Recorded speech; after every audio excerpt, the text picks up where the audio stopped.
Hello, welcome back to Reading the Decade with me, and a very happy, merry and blessed first Advent.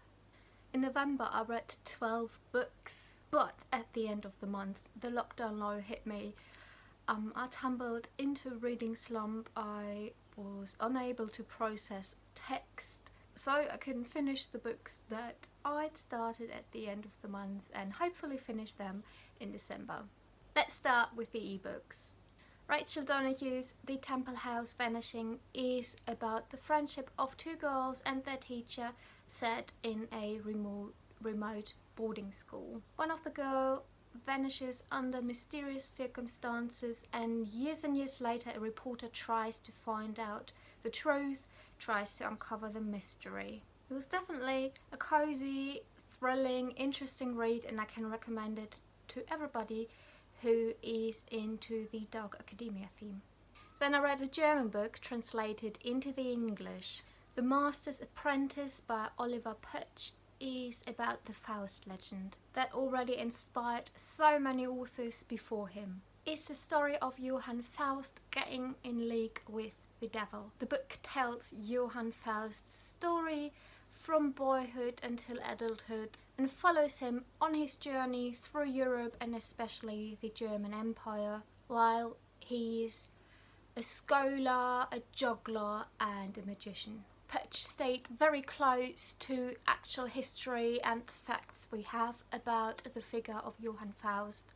The translation itself, especially in the beginning, sounded a bit rough, but got better later on. And the story was just excellent and thrilling and very interesting, and I can highly recommend it to everybody who's interested in the legend, who likes historical fiction or just wants to try a new genre. A book I hopefully one day get a physical copy of is 1666 by Rebecca Rideal, which is a non-fiction book about England, especially London, in 1666, as the title suggests, when the city was ravaged by the Great Fire and the plague amidst the Anglo-Dutch wars. This book is so engagingly and well written, and I learned a great deal, especially about the war. It introduces us to prominent figures of 1666 in London, but doesn't forget to leave out the common people. It's not a very long read, and I was very sad when it ended. Another really good book that I want to reread already in 2021 is Hamlet by Maggie O'Farrell. The story takes place at the end of the 16th century. It follows the boy Hamlet, who has to find help and medicine for his ill twin sister. But it is also the story of grief and a family and relationships within this family, what it means to have a family, and it makes you read Shakespeare's Hamlet with a bit of a new perspective and a new view. Let's move to books about books.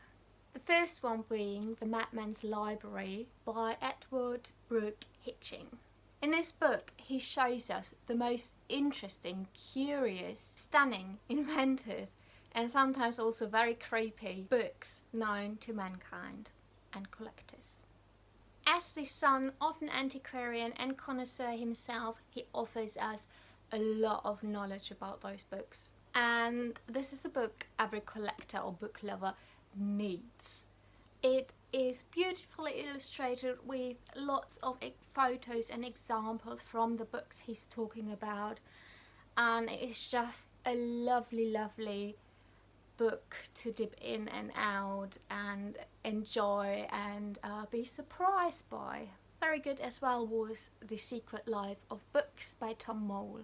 This book talks about books as objects, looks at their thingness, their materialism, and sees them much more than just a block of texts. It's another book I will definitely reread. And another book I want to reread very soon, probably in 2021, is Dear Reader by Kathy Rensenbrink. This is the author's reading memoir, and it just reads like a talk to a dear friend. And very quickly it became clear to me while reading this book that I need to hear more from the author. So right after Dear Reader, I got The Last Act of Love by the same author. Kathy Rensenbrink tells the story of her brother who got hit by a car in 1990 when he was a teenager. The story was so hard to read also on a personal level, but at the same time, again on a personal level, it was also a very important read for me.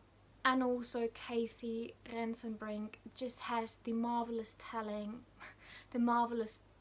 of telling a story in such an animated and intimate way.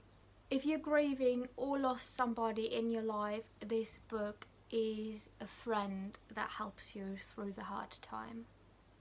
Another excellent book that I finished in November finally was Queenie by Candice Carty-Williams. Queenie is a young black woman from Brixton who struggles after the breakup with her boyfriend.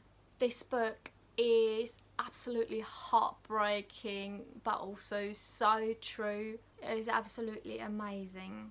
And right from the beginning, from the first pages, I felt like that could be the Bridget Jones for the early 21st century, for the 2020s.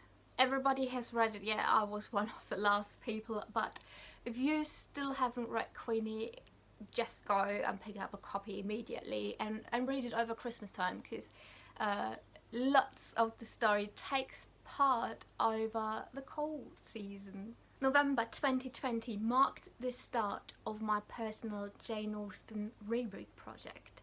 I started with Northanger Abbey, my favourite Austen, if I remember correctly, and I did remember correctly. It absolutely did not disappoint me 10-12 years after I read it for the first time. It's a story of Catherine coming to Bath, getting introduced into society, meeting lots of new people and families, and also she meets the Tilneys and gets invited to their home, Northanger Abbey. A big excitement for the Gothic novel lover Catherine.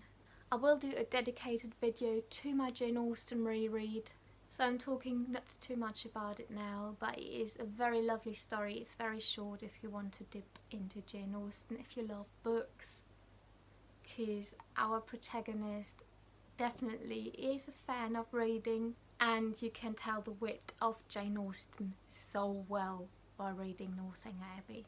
I'm super excited to reread more, and I'm very happy to have such a pleasant start with my little rereading project. A super disappointing book was Love Without End by Melvyn Bragg. This is a story of Eloise and Peter Abelard.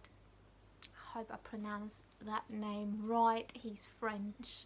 Their life story is so fascinating, but I felt like Bragg got it so wrong with his constant and rushed focus on lust.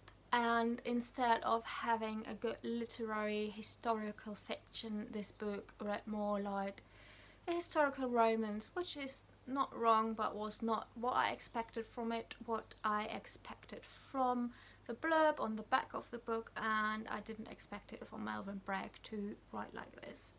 It reads very heteronormative, very white and male. And there's also this second narrative of a man who's writing about those two figures in our contemporary world, while discussing this work with his adult daughter while walking around Paris. And the daughter and also the man are both heavily affected by a divorce, and I couldn't really see the connection between the two narratives. I think I got an idea why Melvyn Bragg did this, but in my opinion it just didn't fit together how he approached that, and this book is just not worth it. And I finally read Mexican Gothic by Silvia Moreno Garcia. It is about a young socialite in Mexico in the 40s or 50s, visiting her married cousin, living in an odd and spooky house with her husband. The story started very strong and intriguing and enjoyable, but the turn it took and how it ended was not to my personal liking. I expected this book to be to lean into a different ending, a different topic, a different solution and resolution to the plot problem in here, but the book turned out to be horror fantasy, and it was just too fantastical, and I hoped for a ghost story, which this was not the case, so I was disappointed. Nevertheless, it was an enjoyable read, just not what I had expected from it. This is my November wrap up, and maybe you've already discovered books that you're interested in. Christmas is coming up, and lots of the books I read in November are very cozy to read over the Christmas period, over the cold season. I'm getting ready to celebrate Advent now, and I hope to see you soon. Until then, happy reading.